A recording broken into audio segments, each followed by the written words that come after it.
Selamat jumpa lagi nak ya dengan Bapak dalam pelajaran medan listrik dan potensial listrik ya, nak ya. Baik, kemarin sudah kita jelaskan bahwasannya apabila ada dua muatan yang sejenis akan tolak menolak dan muatan yang berlainan jenis tarik menarik. Jadi di sekitar muatan itu yang tarik menarik tadi apabila berlainan jenis akan timbul namanya ruang ya, atau daerah yang terpengaruh gaya tarik. Maka daerah atau ruang tadi kita sebutlah dengan medan listrik ya. Jadi medan listrik di situ adalah daerah atau ruang yang masih dipengaruhi dipengaruhi oleh gaya listrik dipengaruhi oleh gaya listrik Jadi besarnya medan listrik itu bergantung dari besarnya gaya yang ditimbulkan oleh kedua muatan yang saling bertarikan dan muatan itu sendiri Jadi seperti yang sudah kita ketahui, kalau misalnya ada muatan misalnya positif di sini muatan positif atau kita sebut proton maka garis medannya itu yaitu keluar keluar dari muatan itu keluar dia Jadi karena dia keluar, tentu saja dia keluar kemana? Menuju menuju elektron atau muatan negatif misalnya ini muatan negatif maka garis medannya itu menuju elektron jadi menuju elektron ini dari segala arah menuju elektron. Jadi yang kita maksud di sini ada garis-garis medan ini yang keluar dan yang masuk. Jadi garis-garis ini diantaranya ini namanya ruang Jadi di sini ada ruang ini ada ruang ada ruang di sini ruang-ruang ini inilah dia yang terpengaruh oleh gaya mereka, yaitu gaya tarik yang disebut dengan gaya Coulomb Jadi ada tarikan ada tarikan antar muatan yang kita sebut dengan gaya Coulomb Jadi gaya Coulomb yang bekerja kepada muatan ini, apabila kita buat muatan lain sebagai penguji, misalnya diantaranya ini kita letak muatan di sini, misalnya ini ada muatan uji, untuk menguji seberapa besar tarikan yang terjadi di daerah ini, maka akan timbul kuat medan di daerah ini sebesar E. Yang nilainya yaitu gaya tarik menarik antar muatan yang ini tadi yang berlainan jenis dibagi dengan muatan ujinya atau Q Seperti yang sudah kita ketahui, gaya tarik menarik ini tentu saja nilainya adalah konstanta gaya Coulomb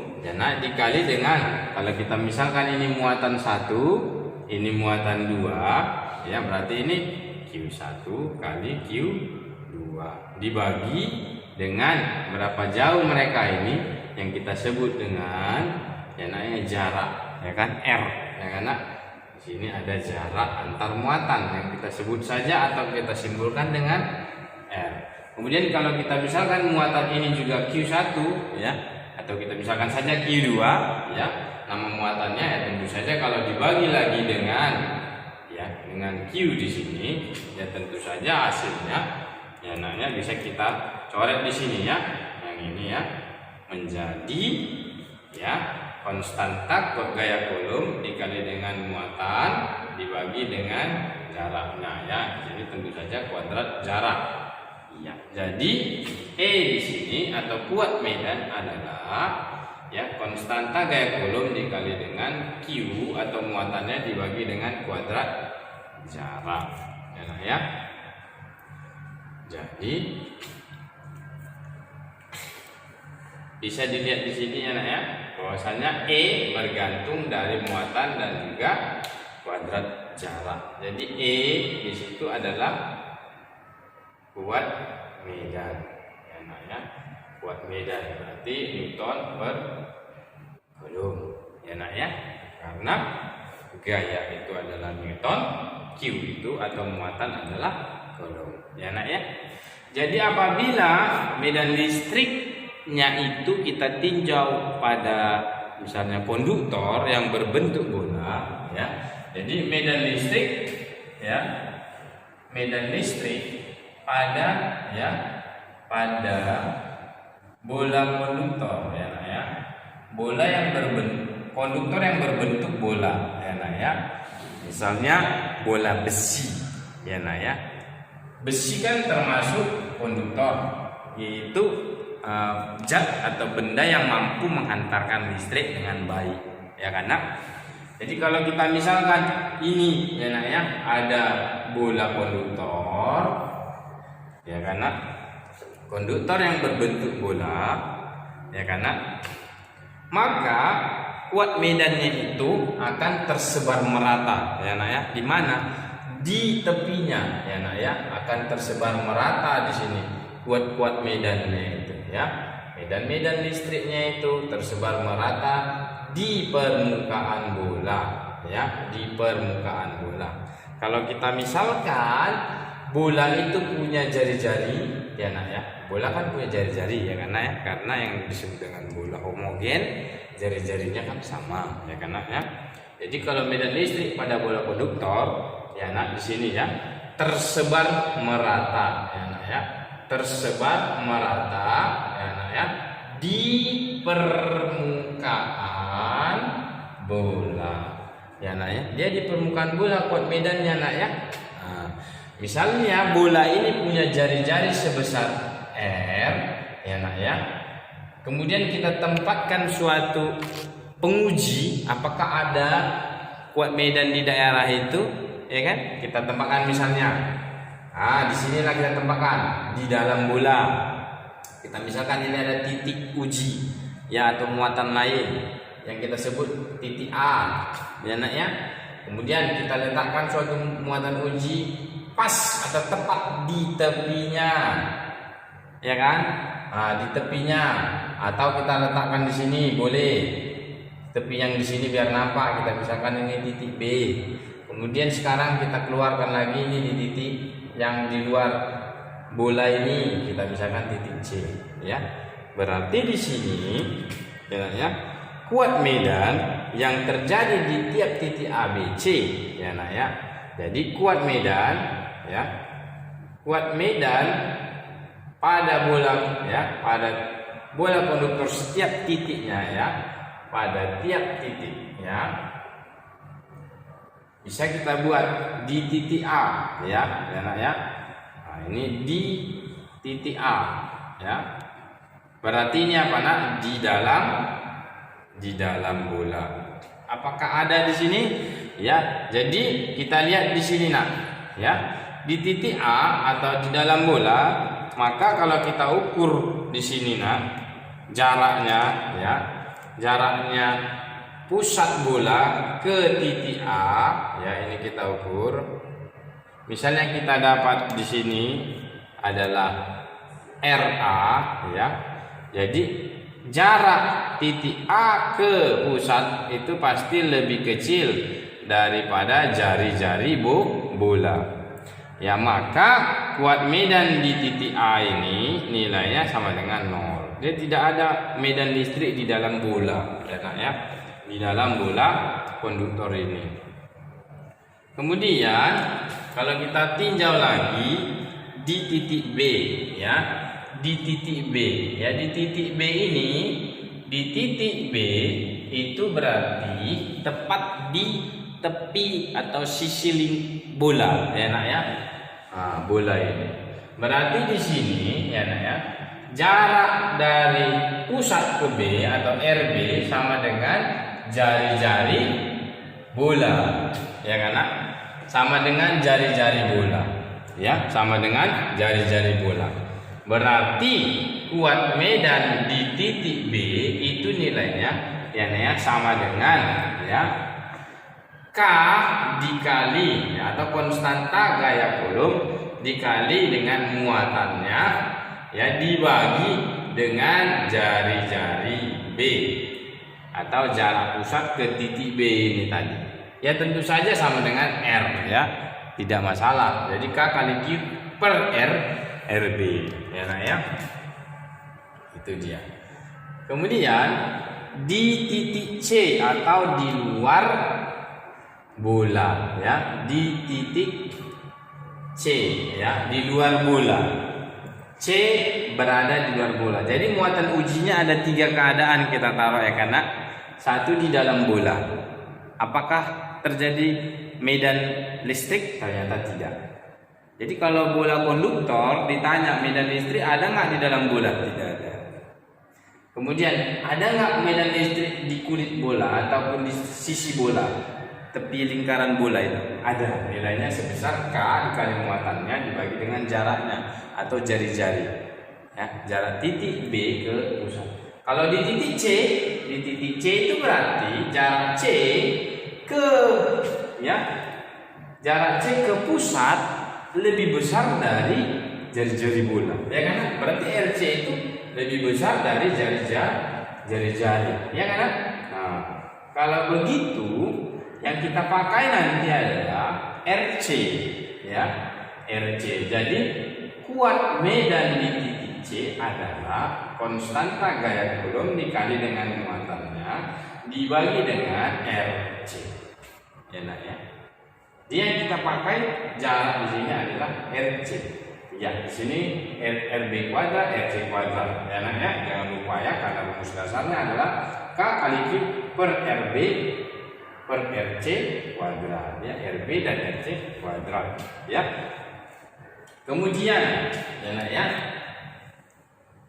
apabila ya nak ya semakin jauh nanti dia ya nak ya, berarti kuat medannya nanti semakin kecil ya nak ya, karena semakin jauh dari pusat ya, pusat bola semakin lemah kuat medannya ya nak ya. Baik, sampai di sini untuk ya kuat medan listrik pada bola konduktor ya nak. Baik nak, mari kita lihat contoh soal yang berhubungan dengan medan listrik. Kita misalkan ada di sini muatan positif ya kan nak. Yang kita tulis misalnya ini adalah muatan 1. Kemudian di sini ada juga muatan positif, kita misalkan muatan Q2. Muatan ini berada pada jarak ya nah ya, misalnya ini berada pada jarak, kita tulis saja misalnya R ya nah ya. Jadi tentu saja kamu tahu muatan ini akan saling tolak menolak ya kan nah? Ya tentu saja arah tolakannya nanti ke sini, ini ke sini ya karena jadi di sini kalau kita tulis di sini berarti ini FQ12 ya nah ini FQ21 ya karena kita tempatkan suatu titik uji misalnya di sembarang tempat di antara mereka. Di antara mereka ada suatu titik misalnya di sini. Kita sebut saja lah dia titik A. Ya, ya. Kita sebut saja titik A. Kalau ditanya, ya nanya, jika kuat medan di titik A ini adalah 0, ya nanya. Kalau katanya jika ya nak kuat medan di titik A ini adalah 0. Ya kan nak? Berapalah ya nak ya? Berapalah jarak? Ya nak ya? Berapa jarak ya? Jarak A ya? Berapa jarak A ke muatan ya? Ke muatan Q1. Iya. Bagaimana kita menjawabnya ini? Ya nak ya. Baik, begini caranya. Ya, kita selesaikan ya. Nak, ya. Maka caranya seperti ini. Kalau disebut kuat medan di titik A sama dengan 0, berarti karena muatan 1 memberi gaya kepada muatan titik A ini sama besar dengan gaya yang diberikan oleh muatan 2 ke titik A. Karena sama, maka terjadi keseimbangan sehingga si titik A ya karena merasakan tidak ada kuat medan sama sekali kepada dirinya. Karena dinetralkan oleh gaya dari Q1 dan Q2. Sehingga dapat kita tulis persamaannya bahwasanya kalau kita jumlahkan di sini ya nak ya, E oleh Q1 ya nak ya terhadap si A ya ditambah dengan E oleh Q2 terhadap si A sama dengan E total yang dirasakan si A. Ya karena kalau disebut EA 0 berarti di sini nakku ya nak ya bahwasanya ya EQ1A ya itu sama dengan EQ2A, sama nilainya nak. Ya karena di sini sama dengan 0. Hanya arahnya nanti berlawanan ya nak ya. Begitu. Ya, berarti bisa kita tulis di sini nak bahwasanya EQ1A atau kuat medan yang diberikan oleh Q1 terhadap si A akibat tolak-tolakan oleh si Q1 dan Q2 ini nilainya adalah K ya nak ya dikali Q1 ya nak ya dibagi dengan ya R di sini ya nak ya R1A ya. Ini ada R1A ya. Jadi di sini kita tulis R1A sama dengan ya nak ya sama dengan K dikali Q2 per ya nak ya R2A. Yang jadi pertanyaan di sini tidak dikasih tahu berapa R1A, R2A. Maka bisa kita cari dengan cara ya nak ya kita lihat di sini logikanya ya. Kalau misalnya ini jarak dari Q1 ke Q2 adalah R ya nak ya berarti berapa R1A? R1A itu ya nak ya tentu saja ya R1A itu tentu saja adalah sisa dari ya nak ya R dikurang R2A ya kan. Berarti kalau kita misalkan jarak titik A ke Q2 adalah ya nak ya adalah R2A, maka R1A adalah sisanya yaitu ya R dikurang R2A ya kan sama dengan K dikali Q2 per ya karena berapa jarak Q2 ke A berarti ya ini kuadrat ya nak ya jangan lupa kuadratnya berarti jaraknya adalah R2A kuadrat ya. Jadi bisa kita coret ya nak ya di sini kita lihat bisa kita coret ya. Jadi nanti jika dikasih tahu berapa muatan Q1 berapa muatan Q2 nilainya tinggal kita substitusi ke dalam ya karena sebesar Q1 ya per ya ini nanti kamu lihat ya nak ya kuadratkan ya berapa nilainya ya karena kalau kita misalkan jarak dari sini ke sini ya kalau kita tuliskan misalnya dia adalah 9 cm ya kan berarti ini 9 dikurang ini ya karena berarti ini sisanya ya kan. Jadi kita tuliskan lagi R dikurang R2A kuadrat sama dengan Q2 per ya R2A kuadrat. Ya, tinggal nanti kita substitusi saja. Ya nak ya. Jadi setelah kita substitusi bisa kita cari nanti R ya 1A. Bisa kita cari R2A. Oke? Jadi yang kata kuncinya adalah kita lihat di sini bahwasanya E itu sama, sehingga yang dirasakan si A adalah 0. Ya, sampai disitulah dulu ya nak ya.